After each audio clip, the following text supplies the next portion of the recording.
Salve galera, tudo bem? Como que vocês estão? Espero que todos vocês estejam muito bem. E o tema do vídeo de hoje vai ser um pouco da nossa literatura brasileira, que é tão importante ser valorizada, aqueles e aquelas que contam a história do nosso povo. E hoje a autora é Conceição Evaristo, no seu livro Olhos d'Água.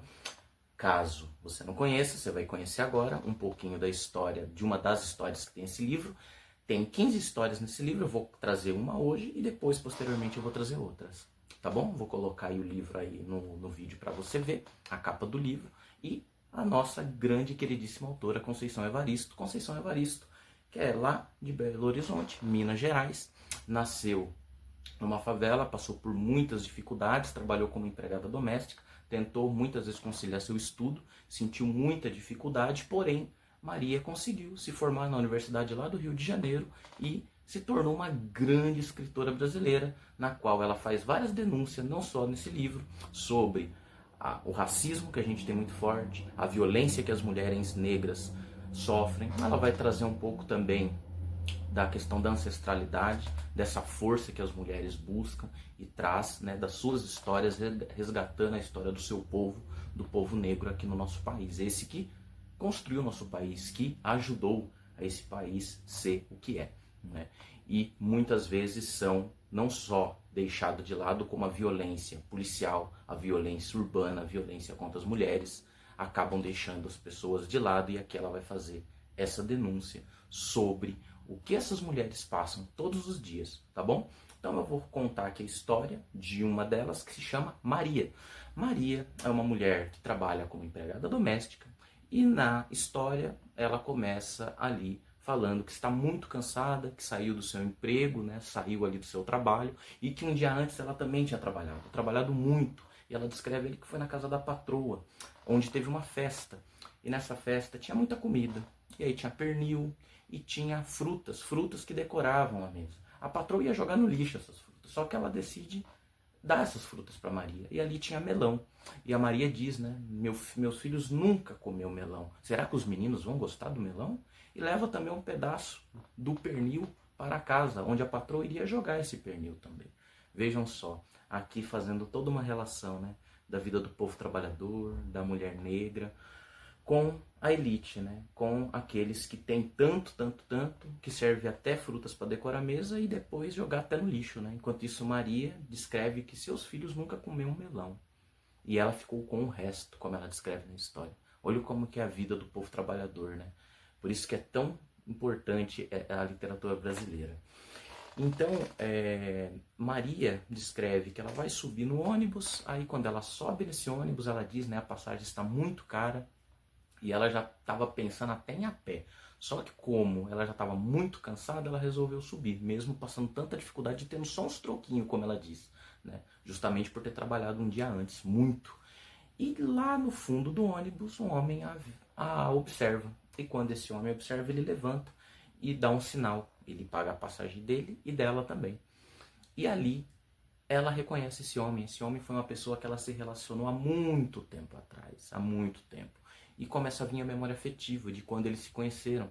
E aí ele senta do lado dela no banco e começa a conversar. Pergunta como que Maria está, fala que está com saudade de Maria, que se lembra lá atrás de quando eles se conheceram, né? E Maria fala também, né, que sente saudade, que amou muito esse homem. E ali ela descreve, né, que ela ficou grávida, ela estava grávida desse homem. E hoje o filho dela já está bem grande, é o mais velho, né, dos filhos que ela tem. E ali ele fala que poderia ter sido diferente a história deles, que ele não tinha arrumado mais ninguém na vida, e pergunta se Maria tinha, né? E Maria diz, né, que de vez ou outra ela tinha um outro relacionamento, né? Inclusive ela tinha mais outros 2 filhos. E aí ele conversa, fala ali que sente saudade, que amava muito Maria. Logo em seguida ele levanta e saca uma arma, e ali ele diz que é um assalto naquele ônibus, onde Maria descreve que o ônibus não estava tão cheio.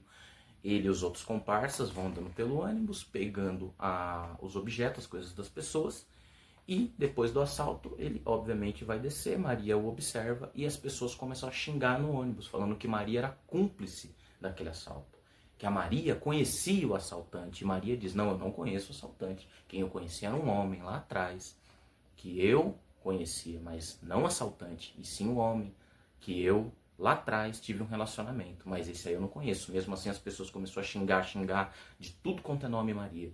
E também foram para cima algumas pessoas, né? Um dos rapazes foram para cima que estava dentro do ônibus. E Maria descreve que começou a ter uma violência muito forte contra ela, não só no xingamento como agressão física.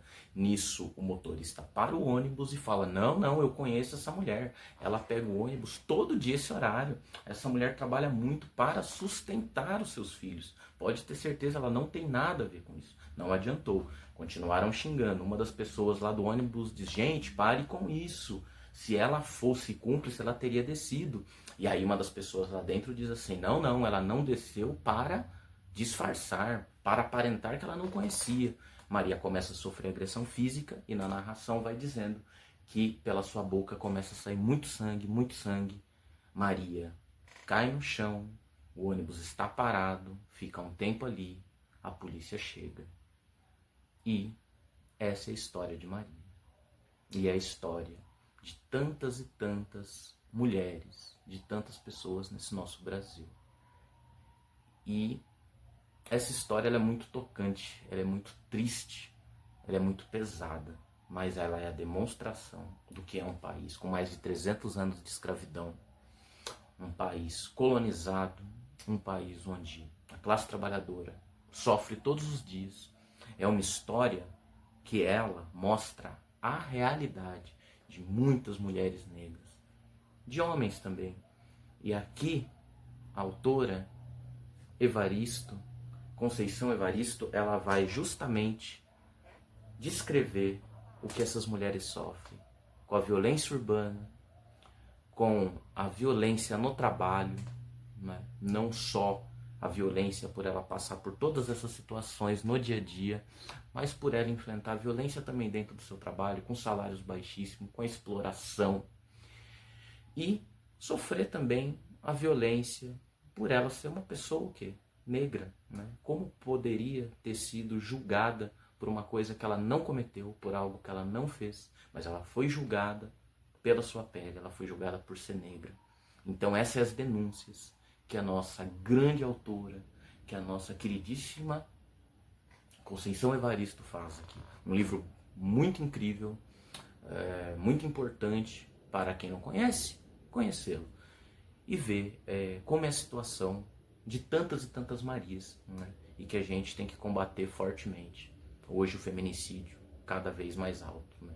E as violências extremamente aumentando por aí. Então é isso, eu espero que você tenha gostado desse conto. Vou trazer mais um desse livro também, tá bom? Não vou trazer todos, porque são 15 histórias, mas eu vou trazer pelo menos mais um.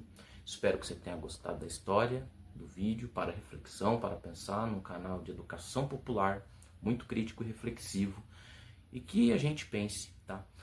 Muito sobre isso. Se inscreve no canal, compartilha, muitas pessoas assistem, esquece de se inscrever, tá? E é importante que você se inscreva para o YouTube entender que o canal é relevante, que ele é importante.